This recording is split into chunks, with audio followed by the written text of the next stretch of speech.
Liberdade financeira é uma daquelas expressões que todo mundo usa, né? Mas o que ela significa de verdade? É só ter dinheiro sobrando, não precisar trabalhar? A gente vai ver que o buraco é bem mais embaixo. Na verdade, a palavra-chave não é dinheiro, é controle. E hoje, vamos desvendar um tipo de mapa oculto que muda completamente a forma como se enxerga isso. Então, para começar, uma pergunta bem direta. Alguém por aí se sente realmente livre? Muita gente vai dizer que sim, claro. Afinal, tem um emprego, um salário caindo na conta, o poder de comprar o que quer. Mas, vamos ser sinceros, essa sensação de liberdade é real? Ou será que é só uma ilusão muito bem construída, por sinal? Ok, então vamos fundo nisso. Porque o primeiro passo para qualquer tipo de liberdade é, primeiro, entender a prisão. E aqui a gente está falando de uma jaula invisível. Uma jaula em que muita gente vive sem nem se dar conta. Ela não tem grade de ferro, mas acredite, é extremamente eficaz. E olha só como a armadilha se revela. Por fora, tudo parece ótimo, né? A aparência é de sucesso. Um bom emprego, um bom salário, a capacidade de comprar coisas, aquela sensação de que se está progredindo na vida. Mas, quando a gente olha para a realidade por trás da cortina, o que se vê é uma prisão. É a dependência total do próximo salário, é estar preso num ciclo de dívidas e despesas, é ser, na prática, um refém de um fluxo financeiro que não se controla. Então, chegamos num ponto fundamental aqui. É preciso mudar o alvo, redefinir o que se busca. Sabe, liberdade financeira não é sobre ter 1 milhão na conta. Não é um número, é um estado, é autonomia. É aquele momento em que o dinheiro vira uma ferramenta para controlar o próprio tempo, as próprias escolhas, o próprio futuro. E não o contrário. Não ser a razão pela qual não se tem controle sobre nada disso. Ok, com essa ideia mais clara, vamos avançar. Porque o dinheiro, no fundo, é um jogo. Talvez o jogo mais antigo do mundo. Só que nem todo mundo joga com as mesmas regras. E, mais importante, nem todo mundo joga com o mesmo objetivo em mente.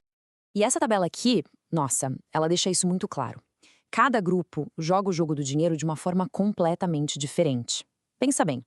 Os ricos jogam para multiplicar o capital que já têm, a classe média joga para manter as aparências, para sustentar um padrão de vida, e os pobres, bom, jogam para sobreviver no dia a dia. Percebe? Só um desses grupos entendeu a regra de ouro. O objetivo não é só ganhar mais dinheiro, é fazer o dinheiro trabalhar por conta própria. E essa frase aqui resume tudo de uma forma simples, mas até meio brutal, né? Enquanto a pessoa troca tempo por dinheiro, o crescimento vai ser sempre limitado. A mágica acontece quando o dinheiro começa a gerar mais dinheiro sozinho. É aí que o tempo é liberado. Essa é a grande divisória entre quem trabalha pelo dinheiro e quem tem o dinheiro trabalhando. Bom, agora que a gente já entendeu a jaula e as regras do jogo, chegou a hora de abrir o mapa. É aqui que começamos a ver o caminho, o passo a passo, para chegar nessa tal liberdade financeira de verdade. E o primeiro obstáculo, o primeiro território a ser conquistado nesse mapa é a nossa própria mente. Não dá para começar essa jornada com o piloto automático mental ligado. Sabe aquelas frases que a gente ouve desde criança? Dinheiro não traz felicidade, rico é tudo sortudo. Essas ideias criam uma barreira, quase uma culpa em querer prosperar. Quebrar essas crenças é o primeiríssimo ato de libertação. E o mapa completo se divide em 4 grandes áreas, 4 territórios. Primeiro, a consciência, que é sobre mudar a mentalidade. Depois, o controle, para dominar o fluxo do dinheiro. Em terceiro, a fundação, que é construir a nossa fortaleza de segurança. E por último, o crescimento, que é quando o jogo vira de verdade. Vamos entrar então no primeiro território, a consciência.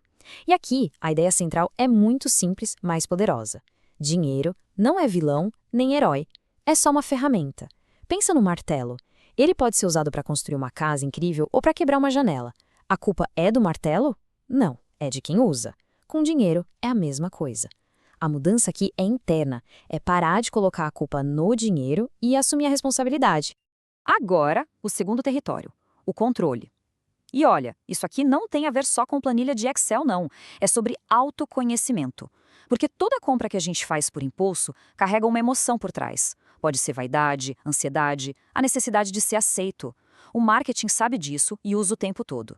Eles não vendem produtos, vendem sentimentos. Uma dica prática: a regra das 24 horas. Antes de comprar algo que não é essencial, espere um dia. E se pergunte: eu quero o produto ou a sensação que ele promete? No fim das contas, controlar o dinheiro é, antes de mais nada, controlar a si mesmo. E falando em controle, o inimigo número 1 dele é a dívida.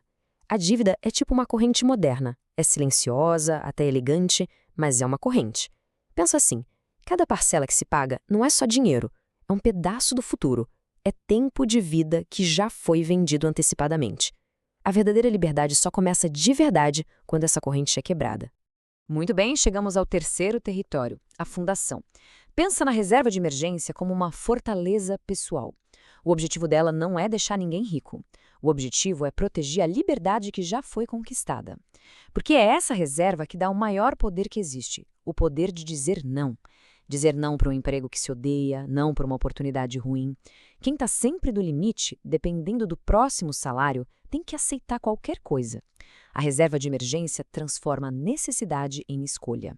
E, finalmente, o quarto e último território, o crescimento. É aqui que o jogo vira de verdade. Porque investir não é só sobre fazer o dinheiro render, é sobre mudar de papel. É deixar de ser o trabalhador que vende o próprio tempo e passar a ser o investidor, que aloca capital. O dinheiro não vem mais só do esforço pessoal, mas do esforço dos outros, das empresas, da economia. É a mudança de ser a peça no tabuleiro para ser quem move as peças. É a liberdade na prática. Ok, passamos por todos os territórios do mapa. Consciência, controle, fundação, crescimento. Mas e aí? Qual é o prêmio final? O que se ganha de verdade no fim dessa jornada toda? A resposta, para muita gente, pode ser até um pouco surpreendente, porque depois de todo esse esforço, de toda essa mudança, se descobre que o grande objetivo nunca foi de fato o dinheiro. É o tempo. O verdadeiro prêmio é o tempo. É o único recurso que a gente tem que é absolutamente finito, que não dá para recuperar. O mundo moderno tenta nos convencer que sucesso é ter a agenda lotada, estar sempre ocupado. Mas a riqueza de verdade é ter o poder de não fazer nada. É ser dono das próprias horas, do próprio ritmo. Ter tempo livre não é luxo, é o ponto mais alto da liberdade. Só que o mapa não acaba aí não, porque quando se conquista o tempo, uma nova porta se abre. E com ela, um novo desafio. Ok, e agora? O que fazer com todo esse tempo? E essa é uma verdade um tanto perigosa até, porque a liberdade financeira sem um propósito pode virar um grande vazio. O dinheiro, como a gente falou, é só um amplificador. Se a pessoa tem um propósito, o dinheiro amplifica isso, dá asas. Agora, se por dentro só existe um vazio, o dinheiro só vai tornar esse vazio maior e mais barulhento. É por isso que a última parte do mapa vai além do indivíduo. É sobre legado. É sobre entender que essa liberdade toda não é só para benefício próprio. É usar o que se conquistou para construir algo, para ensinar, para ajudar a quebrar os mesmos ciclos de escassez que aprisionam tanta gente. A ideia é fazer da liberdade a regra, e não uma exceção para poucos. No fim das contas, o que essa jornada toda ensina é algo bem profundo. Um bilionário cheio de ansiedade que não consegue dormir à noite, ele não é livre. Ele é só rico. A verdadeira liberdade não está na quantidade de dinheiro, mas na relação que se constrói com ele. Quando o dinheiro deixa de ser um mestre e vira um servo, uma ferramenta, aí sim se entende que a riqueza não está no extrato bancário, está na consciência. Então é isso, o mapa tá aí. Ele não tá numa fórmula mágica, mas sim numa mudança de perspectiva. E a pergunta que fica no final não é como eu fico rico. A pergunta de verdade é: que parte da minha vida o dinheiro controla hoje? No dia em que a resposta para essa pergunta for nenhuma, bom, aí o caminho está completamente livre.